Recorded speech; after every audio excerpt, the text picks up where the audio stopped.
प्रधानमंत्री नरेंद्र मोदी को पुणे में लोकमान्य तिलक पुरस्कार से सम्मानित किया गया। प्रधानमंत्री मोदी ने इसे अविस्मरणीय क्षण बताया। उन्होंने कहा, मैं लोकमान्य तिलक अवार्ड को 140 करोड़ देशवासियों को समर्पित करता हूं। इसके साथ ही प्रधानमंत्री मोदी ने पुरस्कार के साथ मिलने वाली राशि को नमामि गंगे परियोजना में दान देने की घोषणा की। प्रधानमंत्री मोदी ने कहा, आज का ये दिन मेरे लिए बहुत अहम है। मैं यहाँ आकर जितना उत्साहित हूँ उतना ही भावुक हूँ। अभी कुछ देर पहले ही मैंने मंदिर में गणपति जी का आशीर्वाद भी लिया।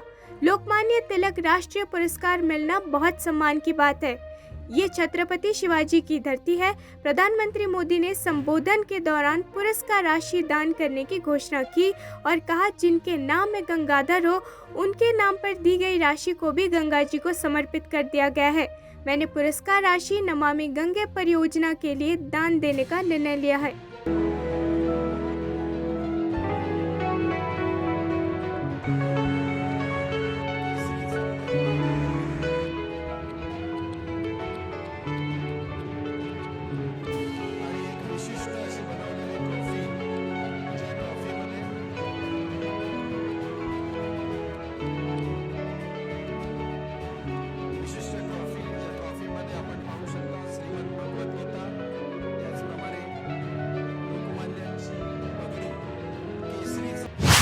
पटना हाईकोर्ट में मंगलवार को बिहार सरकार द्वारा किए जा रहे जाति सर्वेक्षण के फैसले को चुनौती देने वाली सभी याचिकाओं को खारिज करते हुए सर्वे को बरकरार रखने का आदेश जारी किया।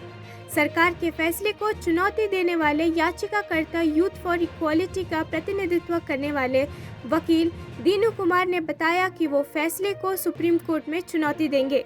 कुमार ने कहा, वो सरकार के खिलाफ नहीं है, लेकिन इस फैसले के खिलाफ है। उन्होंने कहा कि अभी जजमेंट नहीं पड़ा है, लेकिन फैसले से वो नाखुश है और इसे सुप्रीम कोर्ट में चुनौती देंगे। जाति गणना वाली याचिका को हाईकोर्ट ने खारिज कर दिया है। दिनू जी, हाईकोर्ट ने क्या कहा है? हाई कोर्ट ने एक लाइन में आदेश पारित किया ओपन कोर्ट में कि जातीय जनगणना वाला केस हम खारिज कर रहे हैं। अब उसके बाद हम लोग कॉपी नहीं मिली है, हम लोग जजमेंट कॉपी नहीं देखे हैं। जजमेंट की कॉपी देखने पर बताएंगे कि हाईकोर्ट ने क्यों ऐसा आदेश पारित किया। जब हाईकोर्ट ने पहले आदेश पारित किया था कि स्टेट को कॉम्पिटेंस नहीं है कास्ट में सर्वे करने का, एक तरह से सेंसस कर रही है। अब हाईकोर्ट का क्या जजमेंट आया, जजमेंट पर देखेंगे।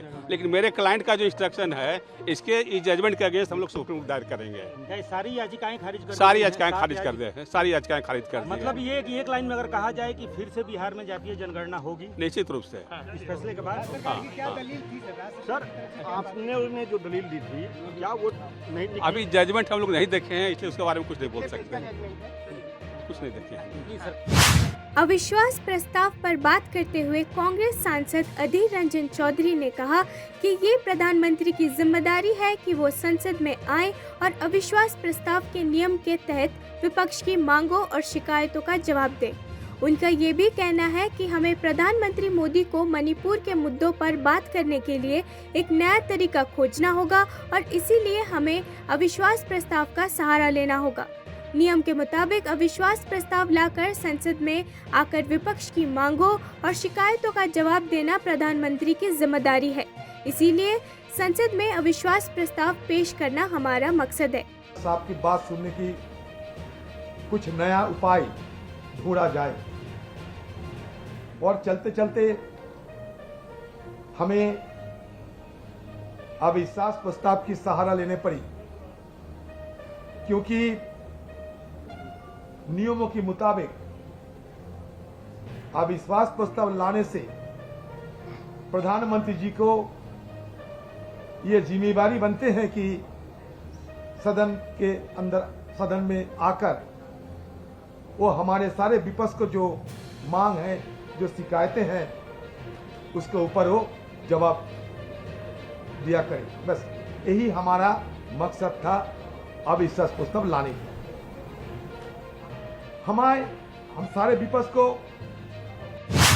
पाकिस्तान हॉकी टीम गुरुवार से शुरू होने वाली आगामी एशियन चैंपियंस ट्रॉफी हॉकी में भाग लेने के लिए सोमवार को अटारी वाघा सीमा के रास्ते भारत पहुंची। पुरुष Asian champions trophy Asian hockey महासंघ द्वारा प्रतिवर्ष आयोजित एक कार्यक्रम है।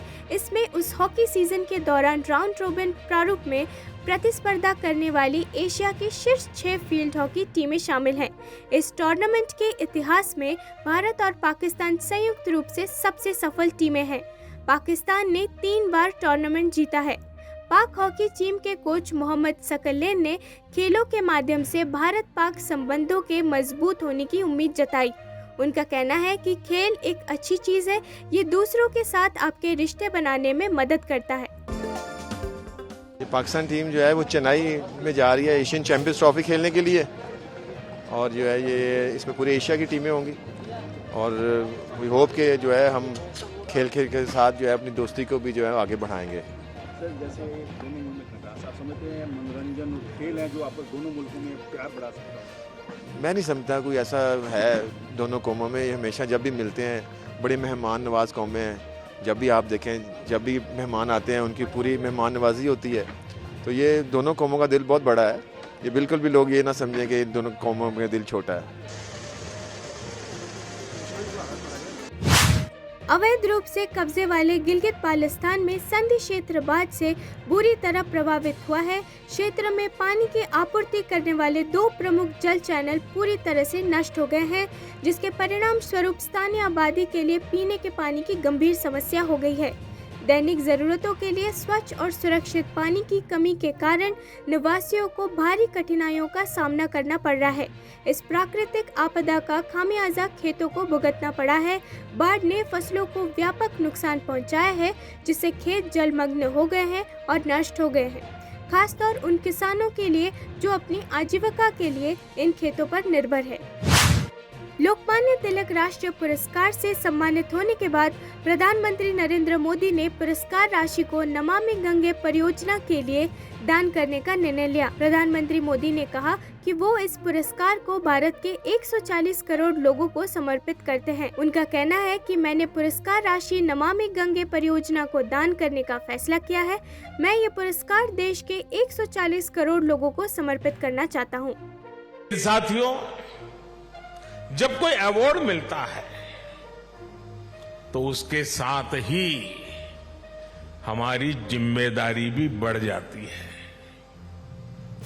आज जब उस अवार्ड से तिलक जी का नाम जुड़ा हुआ हो तो दायित्व बोध और भी कई गुना बढ़ जाता है। मैं लोकमान्य तिलक नेशनल अवार्ड को 140 करोड़ देशवासियों के चरणों में समर्पित करता हूं।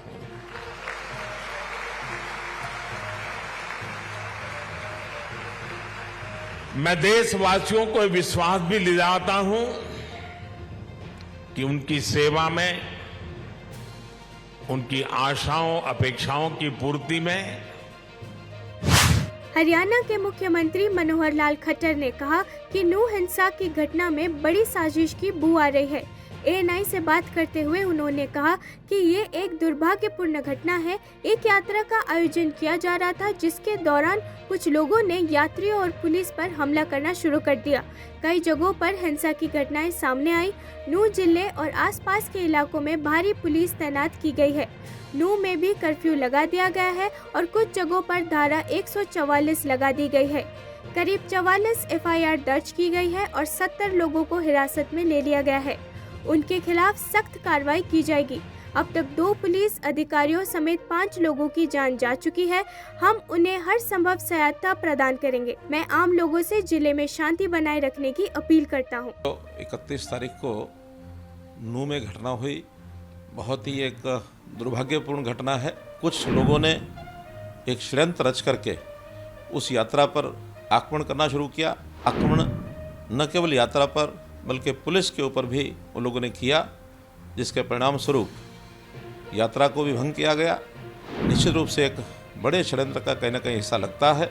वहाँ कर्फ्यू लगाया गया है, कुछ जिलों में 144 धारा भी लगाई गई है, सारी नज़र रखी जा रही है।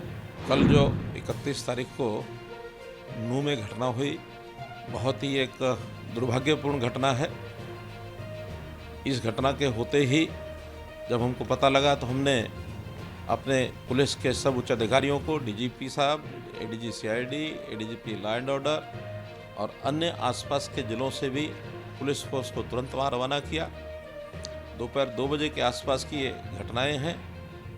घटना इस प्रकार हुई कि वहाँ समाज की एक यात्रा जो हर वर्ष निकलती थी उसका आयोजन किया जा रहा था और कुछ लोगों ने एक षड्यंत्र रच करके उस यात्रा पर आक्रमण करना।